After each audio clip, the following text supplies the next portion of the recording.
ಏನೋ ಸುಮ್ಮನೆ ಇಲ್ಲಿದ್ಯಾ ಅಂತ ಹೇಳಿಕೊಂಡಿದ್ದಾನಲ್ಲ ಈ ಅಕ್ಷಯ್ ಮಡಿವಾಳದ ಎಸ್ಕೆಎಸ್ ಕಾಲೇಜಿನಲ್ಲಿ ಆದ್ರೆ ಇವನು ಮತ್ತೆ ಇವನ ಸ್ನೇಹಿತರು ಓದೋದು ಬಿಟ್ಟು ಮಾಡ್ತಾ ಇದ್ದದ್ದೇ ಬೇರೆ. ಬೇರೆ ಬೇರೆ ಕಾಲೇಜಿಗೆ ಹೋಗ್ತಾ ಇದ್ದ ವಿದ್ಯಾರ್ಥಿಗಳ ಬಳಿ ತಿಂಗಳಿಗೆ 500ರಿಂದ 1,000 ರೂಪಾಯಿ ಕಿತ್ಕೊಳ್ಳಲಾಗಿದೆ.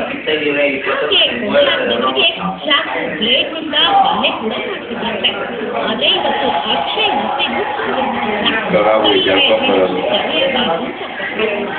5 ಜನನೂ ಸೇರಿ 3 ಗಂಟೆ ಸಾಕು ಶಾಲೆಗೆ ಹೋಗೋ ಹುಡುಗಿರಿಂದ ಇಂಗ್ಲೀಷ್ ಬರ್ತಾರೆ ಹುಡುಗರಿಂದ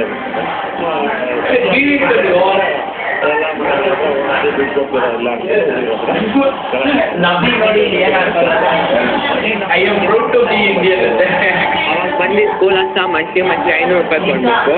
ಇಲ್ಲಾಂದರೆ ನಿಮ್ಮ ಅಪ್ಪ ಅಮ್ಮಂಗೆ ಏನೇನೋ ಇರ್ತೀನಿ ಬಿಡ್ಡಿಂಗು ಮತ್ತು ನ್ಯೂ ಇಯರ್ಗೆ 1,500 ರೂಪಾಯಿ ಕೊಡ್ಬೇಕಂತ ಡಿಸೆಂಬರಲ್ಲಿ 25 ಬಂದು ಸ್ಥಳೀಯರ ಕೈಗೆ ಸಿಕ್ಕಿ ವೆಚ್ಚಾದ ಅಕ್ಷಯ್ ತಾನೇನು ತಪ್ಪೇ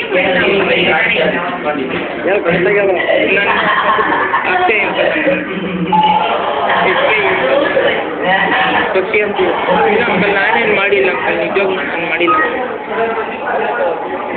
ಇಲ್ಲ ಅಂಕಲ್, ಅದು ಈಗ ಫ್ರೆಂಡ್ ಕೊಟ್ಟೋಗಿಲ್ಲ, ಅಲ್ಲಿ ನೆಟ್ಟಲ್ಲಿ ಇರ್ಬೇಕಾದ್ರೆ ಕೊಟ್ಬಿಟ್ಟು ಹೋಗಿಲ್ಲ, ಹೇಳ್ಕೊಟ್ಟಿರೋ ಅಂತ ಅಂದ್ಬಿಟ್ಟು ಕೊಟ್ಟೋಗಿರೋದು ಅಂಕಲ್. ಆರೋಪಿ ಅಕ್ಷಯ್ ಈಗ ಮಡಿವಾಳ ಪೊಲೀಸರ ಅತಿಥಿಯಾಗಿದ್ದಾನೆ. ಪೋಷಕರು ಮಕ್ಕಳು ಓದ್ಲಿ ಅಂತ ಸೇರಿಸಿದ್ರೆ ಮಕ್ಕಳು ಪಾಠದಲ್ಲಿ ಗಮನ ಹರಿಸದೆ ರೌಡಿಸಂ ಮಾಡ್ತಾರೆ. ಅಂಥವರಿಗೆ ಸ್ಥಳೀಯರೇ ಬುದ್ಧಿ ಕಲಿಸ್ತಾರೆ. ಇದು ದಸರಾಜ್ ಪಡ್ಕೊಂಡು